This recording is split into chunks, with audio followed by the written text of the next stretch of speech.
Yeah, I mean, first of all, it's great to have TJ Shannon back in the lineup, and was really excited to see him back to doing what he does best, score the basketball. He had 16 points and did a great job sharing the ball and making everybody better. So, you know, he's gone through a lot this last 4 months, going through the NBA process, and then you know, betting on himself and coming back. He had opportunities to stay in the NBA draft, but he wanted to come back and prove that you know, that he is a player that could hopefully get drafted in the first round. So I was excited to see him back in action, along with Clarence, who's worked so hard to get back from his surgery, and he was great as well. Had several steals, and love his defense and his intensity, and so both those guys are going to really help us. Coach, you know, you just talked about Shannon right now. You mentioned after the game that he's kind of had limited practice minutes so far, and he's kind of been easing his way back into the rotation. With the quick turnaround of games that you guys have right now, is that kind of just going to be the case, so he just plays himself back into that form? Yeah, I think so. He was able to work out with this off and on for the last 2 or 3 weeks, but again, you know, he brings with him a lot of experience from what he did last year. So he knows our system on both ends of the floor, especially on the defensive side. And he was, you look back last year, he was one of our best defensive players. So right now, as we look at this team, I think our offense is further along than I thought it would be. I really think we're sharing the ball well.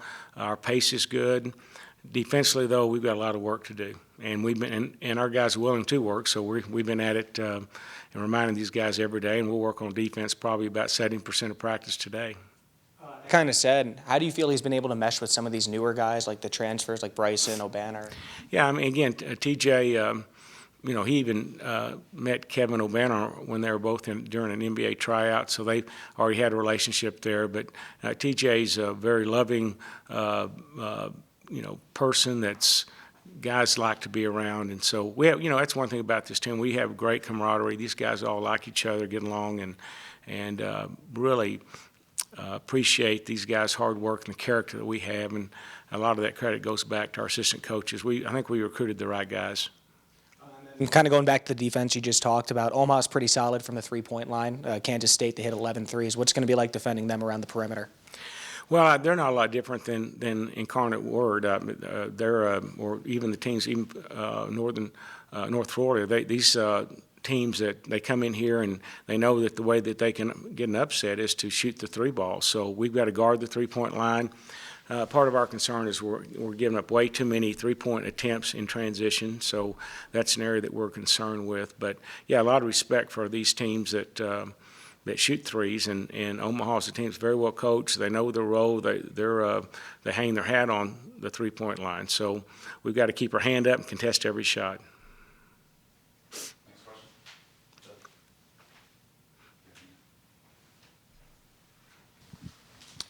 question. You mentioned the defense still sort of coming around. Was it something you anticipated that, given you have so many new transfers, the defense might take a little longer to gel than the offensive side of the ball?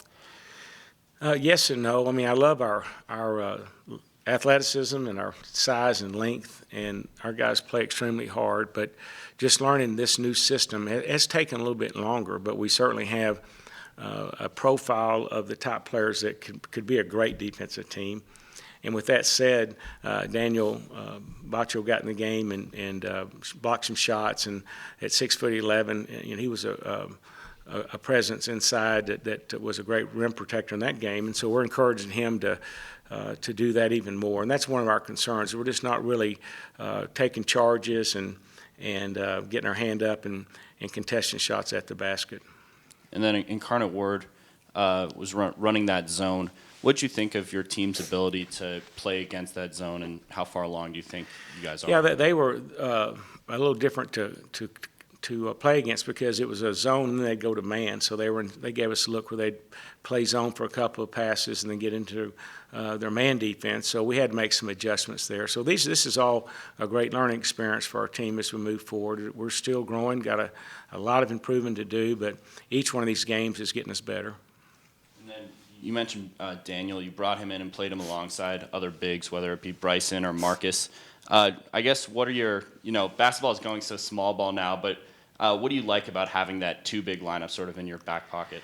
Yeah, you look at us traditionally. We've been better at playing small ball, but some of our best players are big guys and with the most experience. So we're trying to. It's a challenge for me to try to mesh these guys together because we can go small ball and still have a good sized lineup out there. TJ at 6'7" and Kevin McCullough at 6'6". So there's a lot of things we can do. We're just still trying to figure out how to get the right rotation and get the right guys out on the floor together. But it gives us a lot of options if we're getting in situations where we're getting beat off the drive and all. In transition, we go to a smaller lineup.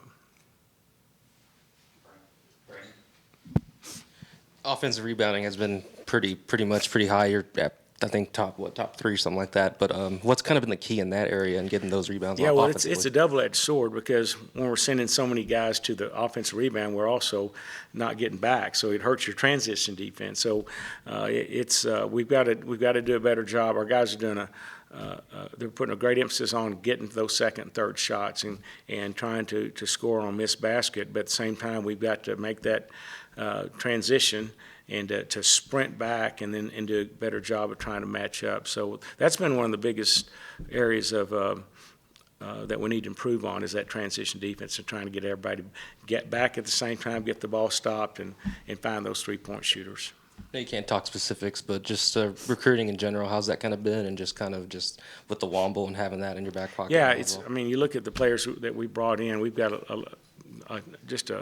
so much talent. Really blessed that we've got guys that want to be here and that have the right attitude. And one of those things, we brought in all these scorers, and their mentality right now is scoring it. Nearly everyone on this team is scored in double figures at the previous school. So trying to get them to switch over that you got to play on both ends of the floors has been an area which we're trying to convince these guys if we really want to be consistent and great, we got to play. We got to play on offense and defense. That's why our offense, I think, is a lot further along than our defense at this time. But the Womble's been great, and then our recruiting here in the fall, I think, has been wonderful. The guys that have committed to us with Pop and with Robert, and I think we've got another that's going to announce here soon. So we're real pleased with those guys. Those are top 100 players that we think will really help us next year.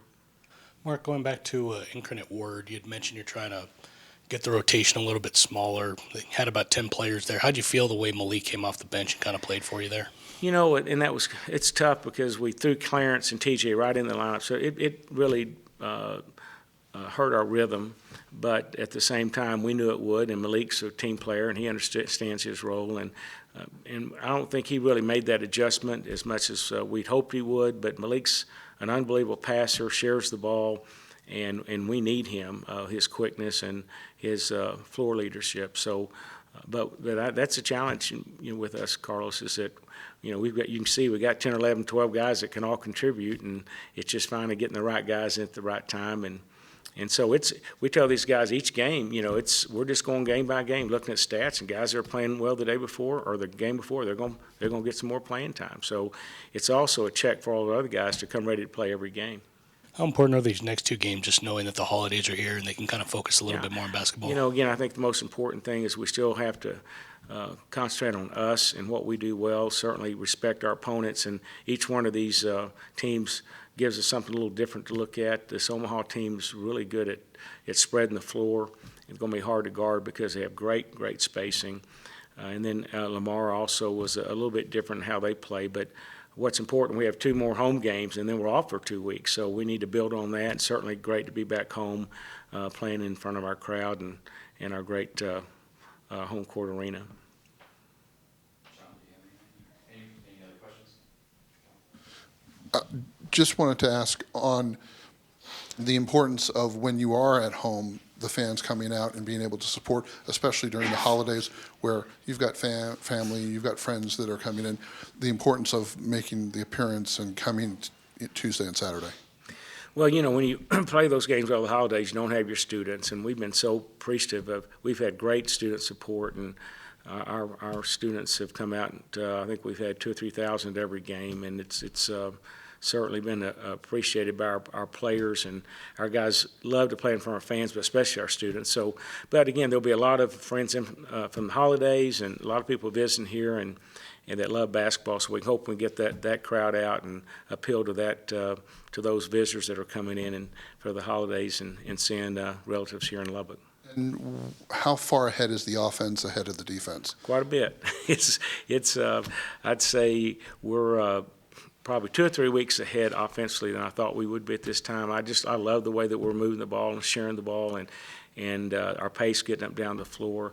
And then defensively, we're making progress, but it's been baby steps up to this point. So again, I'm hoping tomorrow that you'll see again much improved defense, and we're playing more collectively and more talking, more getting back on defense, making some bigger plays at the basket.